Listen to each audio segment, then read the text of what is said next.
राधे राधे दोस्तों, कैसे हैं आप सभी लोग। आई होप सभी लोग बहुत अच्छे होंगे। तो इस समय लगभग सुबह के 7 बज रहे हैं और मैं 5:30 बजे उठी थी। उसके बाद उठकर मैंने गर्म पानी पिया और चाय भी बनाई, चाय पी ली है और अब वापस से मैं आ गई किचन में, क्योंकि अब मुझे किचन का सारा काम करना है। और किचन का काम स्टार्ट करने से पहले जितने भी रात के बर्तन जो सूखने वाले बर्तन होते हैं कि उन्हें हम रख देते हैं कि ताकि रात भर वो सूख जाएं। तो ऐसे बर्तनों को अब मैं जगह पे उनके रख दूँगी, ताकि जो मेरा काउंटर टॉप है वो मुझे क्लीन मिल जाए। और जितने भी चम्मच कटोरी वगैरह थी इधर-उधर होती हैं वो मैं ड्रॉर में लगा लूँगी। मेरा हमेशा से एक रूल ऐसा रहता है कि जब भी मैं किचन में काम करने जाती हूँ, उससे पहले मैं किचन का काउंटर टॉप कोशिश करती हूँ कि पूरा का पूरा साफ़ कर लूँ, ताकि जो आगे मील बने तो उसमें मुझे कोई भी परेशानी ना हो बर्तन रखने में। ये क्योंकि जब हम खाना बनाते हैं ना, तो बहुत सा सामान इधर से उधर फैलता है। तो इसीलिए मैं सबसे पहले अपना काउंटर टॉप क्लीन करना चाहती हूँ, जो भी एक्स्ट्रा चीज़ होती है उन्हें हटा देती हूँ। और उसके बाद ये देखिए, रात में ही मैंने भिंडी जो है वो धोकर रख दी थी और छलनी में रख दी थी, ताकि उसका जो एक्स्ट्रा पानी है वो अलग हो जाए। अगर मैं इंतज़ार करती कि सुबह ही मैं इसे धोऊँगी फिर उसके बाद पोंछूँगी, तो सुबह-सुबह जॉब के साथ इतना समय नहीं होता कि आप भिंडी धो भी लें, उन्हें पोंछ भी लें, सुखा लें, उसके बाद काट लें। तो मेरे पास धुली-धुलाई रखी थी और इससे मेरा काम आसान हो गया। अब भिंडी पूरी तरह काट ली है और अब मैं घर की झाड़ू लगा लूँगी, क्योंकि जब घर की मैं साफ-सफाई कर लूँगी तो एक तरफ से काम निबटता सा दिखाई देता है। तो सुबह-सुबह अगर मेरे पास समय होता है कि मैं पोंछा भी लगा लूँ, तो मैं पोंछा लगा लेती हूँ, जिस हिसाब से समय होता है। अगर समय मेरे पास ज़्यादा नहीं होता है तो सिंपली मैं झाड़ू भी लगा लेती हूँ, क्योंकि मैं अपना टाइम का जो शेड्यूल होता है वो इस तरह से फ्लेक्सिबल बना कर रखती हूँ कि अगर सुबह पोंछा ना भी लगा तो मैं 1 दिन छोड़कर भी लगा लेती हूँ। आज का काम देखकर मुझे लग रहा है कि शायद पोंछा ना लग पाए, देर सी हो रही है थोड़ी-सी, तो मैं पोंछा छोड़ दूँगी। तो ज़रूरी नहीं है कि आप झाड़ू भी लगाएँ, फिर पोंछा भी लगाना बिल्कुल ज़रूरी है, तो ऐसा बिल्कुल भी ज़रूरी नहीं है। अगर आप जॉब पर जाते हैं कहीं पर भी, तो पहली प्रायोरिटी आपकी होनी चाहिए कि आप जहाँ पर भी जाएँ, तो आप समय पर वहाँ पर पहुँचें। देर से पहुँचना, डेली-डेली कोई ना कोई बहाना बनाना कि आज ये काम रह गया था, आज वो काम रह गया था, इस चक्कर में देर हो गई, तो इससे हमेशा आपकी इमेज डाउन होगी। हमेशा जहाँ भी आप जाते हैं जॉब पर, कोशिश करिए कि जो आपका समय है वहाँ पहुँचने का, उससे 5 से 7 मिनट पहले ही पहुँच जाएँ तो ज़्यादा बेटर है। आप क्या ही कर लेंगे, 5 से 7 मिनट देर से पहुँचेंगे या फिर आप बिल्कुल एक्यूरेट टाइम टू टाइम पहुँचेंगे। बल्कि आप 5 से 7 मिनट का मार्जिन लेकर चलेंगे तो आप डेफ़िनेटली, आपके मन में एक सुकून रहेगा कि हाँ, चलो मैं आराम से अपने समय पर आ गई हूँ, और आपका जो इम्प्रेशन है वो भी हमेशा आपकी बॉस की नज़रों में अच्छा बना रहेगा।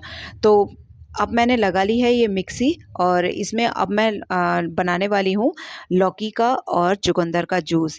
लौकी और चुकंदर का जूस मैं आजकल कई दिनों से पी रही हूँ, क्योंकि जैसे कि हमारी एज बढ़ती जाती है, उसमें परेशानियाँ आती हैं कि कोलेस्ट्रॉल बढ़ने की प्रॉब्लम होती है।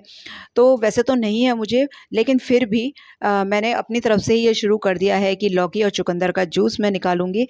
तो मैं और मेरे हस्बैंड, ये दोनों ही हम लोग सुबह उठ के, अब जैसे चाय वगैरह पी ली है, 1 डेढ़ घंटा हो गया है चाय पिए हुए, तो अब मैं लौकी और चुकंदर का जूस पी लूँगी। और झाड़ू भी लग गई है, अब जूस पीने के बाद उसके बाद थोड़ा बहुत जो किचन का काम होगा वो करके फिर मैं नहाने जाती हूँ। मैं ऐसा नहीं करती हूँ कि पहले मैं नहा ही लूँ तब काम करूँगी, क्योंकि मैं अपना जो काम है वो अपने हिसाब से करती हूँ कि जो मुझे लगता है कि अब ये काम पहले हो जाए तो मैं वो पहले ही करके रखती हूँ। तो ये जो लौकी और चुकंदर का जूस है, इसमें बस थोड़ा-सा मैंने काला नमक ऐड किया है और बस इसको सर्व कर लेंगे, और तभी निकला हुआ, बिल्कुल एकदम फ्रेश निकला हुआ ही पीना चाहिए, रख कर इसको नहीं पीना चाहिए। इसके जितने भी विटामिन्स वगैरह होते हैं वो नष्ट होने का डर रहता है, तो इसीलिए बिल्कुल मैं तभी निकालती हूँ जब हम पीने चलते हैं।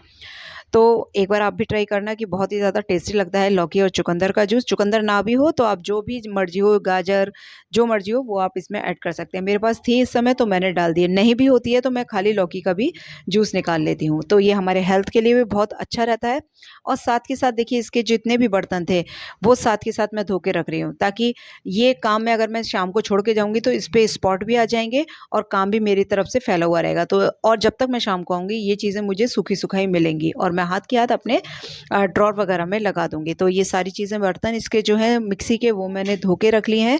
अब ये देख सकते हैं आप, ये है देखिए पेड़ पौधों में डालने के लिए एक फर्टिलाइज़र मैंने तैयार किया था। जो प्याज के छिलके होते हैं, उन छिलकों को मैंने 2 दिन पहले भिगो कर रख दिया था और अब इन छिलकों को मैं अलग कर लूँगी और ये जो पानी है इसमें और खूब सारा सा पानी आप ऐड कर लीजिए और पेड़ों में दीजिए, तो बिल्कुल नेचुरल फर्टिलाइज़र का ये काम करते हैं। एक्स्ट्रा कुछ आपको फिर अपने पेड़ों में डालने की ज़रूरत नहीं पड़ेगी। आपके पेड़ जो हैं ऐसे ही बढ़िया रहेंगे। और उसी के साथ ना थोड़ा-सा मैंने इसमें वो डाला था, अलग से जैसे दाल-चावल मैंने धो के रखे थे, तो उसका भी पानी मैंने इसमें ऐड कर दिया था।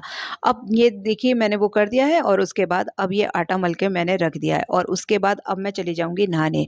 अब नहाकर मैं आ चुकी हूँ और नहाने के आने के बाद अब मैं भगवान की दिया बाती कर लूँगी और दिया बाती करने के बाद अब लगूँगी मैं घर के काम में, क्योंकि जब मैं जॉब पर जाती हूँ तो उससे पहले ही मैं पूरा खाना, नाश्ता सब बनाकर जाती हूँ, ताकि पीछे से बच्चों को कोई भी परेशानी ना हो। तो अब उसके बाद मैं पूजा करके किचन में वापस से आ गई हूँ। तुलसा जी को मैंने जल चढ़ा दिया था। उसके बाद कढ़ाई में अब मैं छौंक रही हूँ एक साइड भिंडी की सब्ज़ी। जो भिंडी अभी मैंने काट के रखी थी वो छौंक दूँगी और एक साइड आप देख रहे हैं कि दूध उबल रहा है और दूसरी साइड पर अभी मैंने, जब मैं पूजा करने बैठी थी तो मैंने दाल बनने रख दी थी, इतने में दाल बन गई थी। क्योंकि मुझे पूरा प्रॉपर खाना बना के जाना पड़ता है, क्योंकि मेरे जो शेड्यूल है वो थोड़ा लेट हो जाता है मुझे आने में और बच्चों का खाने का लंच का टाइम हो जाता है सबका, तो वो लोग पीछे से अपना थोड़ा-सा गरम करके खा लेते हैं। और ये सब्ज़ी अब ये हल्की आँच पर बनती रहेगी और बाकी की मैं और तैयारियाँ कर लूँगी। अब इसके बाद ये देखिए, ये दाल जो हो गई थी और उसमें मैं अब ये छौंका लगा दूँगी। अब दाल जो थी ना थोड़ी गाढ़ी लग रही थी, तो इसको पतला करने का एक तरीका मैं आपको बताऊँगी बिना किसी पानी उबाले के। अब जो इतनी देर में ये भिंडी की सब्ज़ी हो गई थी, तो इसमें थोड़ी-सी अमचूर पाउडर ऊपर से ऐड करके इसको अच्छे से चला लेंगे। उसके बाद आप हमेशा सब्ज़ी को अच्छे से भून लीजिए 1 से 2 मिनट और तब आपकी जो सब्ज़ी है बहुत अच्छा उसका फ्लेवर आएगा। साथ ही में अब मैं तवा भी चढ़ा दूँगी, क्योंकि अब बहुत ज़्यादा समय बचा नहीं है, क्योंकि मुझे रोटियाँ भी सेकनी है और रोटियाँ सेकने के बाद नाश्ते के लिए पराठे भी बच्चों के लिए सेक कर रखनी है। तो देखिए अगर मैं समय पर अपने जो चीज़ें हैं वो ना करूँ, तो फिर जो क्या होगा कि अगर मैं पोंछे में ही लग जाती तो ये बाकी के काम अधूरे रह जाते, या फिर मैं टेंशन में जल्दी-जल्दी उल्टे-सीधे काम करती और चिल्लाती मैं उधर, उससे अच्छा है जो काम मुझे लगा कि ये काम छोड़ा जा सकता है, तो वो काम मैंने पहले ही छोड़ दिया। क्योंकि समय पर पहुँचना हमेशा चाहिए। मैं हमेशा, मेरा रूल रहता है कि मैं जहाँ पर भी जॉब करती हूँ, वो हमेशा वहाँ पर मैं समय पर ही पहुँचती हूँ। रोटियाँ मैं सेक कर सारी रख जाऊँगी, उसके बाद आप देखते जाइएगा मैं गैस, स्लैब सब साफ़ करके जाऊँगी, ताकि आगे बच्चों को बिल्कुल भी परेशानी ना हो। और अब ये रोटियाँ सिक जाएँगी तो उसके बाद मैं सेकूँगी पराठे।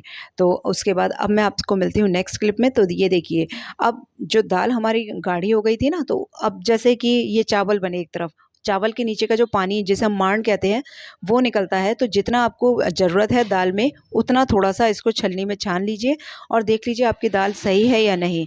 तो ये देखिए दाल बिल्कुल परफेक्ट हो चुकी है, अब ज़्यादा पानी इसमें डालने की ज़रूरत नहीं है। तो ये एक तरीके से उबला हुआ पानी होता है और बहुत पौष्टिक पानी होता है। इसको फेंकने की जगह अगर आप दाल में यूज़ कर लें तो बहुत अच्छा रहता है। और जितना एक्स्ट्रा होगा अब ये पानी, तो उस पानी को मैं फेंक दूँगी। और अब ये एक्स्ट्रा पानी को जब फेंक देंगे, तो अब ये देखिए सब सामान मेरा तैयार है। अब जितना भी मैंने रसोई में सामान फैलाया था, उस सामान को सबको समेट लूँगी। रसोई की जो स्लैब है उसको साफ़ कर दूँगी, ताकि पीछे से किसी को भी मेरे पीछे से परेशानी ना हो। अब ये आप देख सकते हैं इधर की मैंने स्लैब साफ़ कर दी, यहाँ का सब एरिया साफ़ है। दाल बन गई, चावल बन गए, सब्ज़ी बन गई, रोटियाँ सिक गईं। अब कोई भी प्रॉब्लम बच्चों को पीछे से नहीं आएगी, जब मर्ज़ी हो वो उठाकर अपना खाना खा सकते हैं। तो कुछ इस तरह से मेरी किचन साफ़ हो गई है। सब सामान आप देख सकते हैं बन गया है। दूध बस अभी उबल रहा है, दूध में थोड़ी कसर है। जब दूध उबल जाएगा तो इसको भी ढक कर रख दूँगी। दोपहर में जब मैं आऊँगी वापस जॉब पे से, तो दूध को उठा के फ्रिज में रख दूँगी। और ये पड़े हैं अब ये कुछ बर्तन, ये बर्तन मैं शाम को साफ़ करूँगी, क्योंकि अब बर्तनों के चक्कर में लगूँगी तो और काम भी रह जाएगा। और ये मेरा सूट है, अब इस सूट को मैं प्रेस करने के रख दिया था मैंने, थोड़ा बच्चों ने सुखेड़ दिया, तो अब मैं तैयार हो जाऊँगी। और अगर वीडियो अच्छी लगी हो तो प्लीज़ एक लाइक ज़रूर कीजिएगा। Thank you so much for watching my video.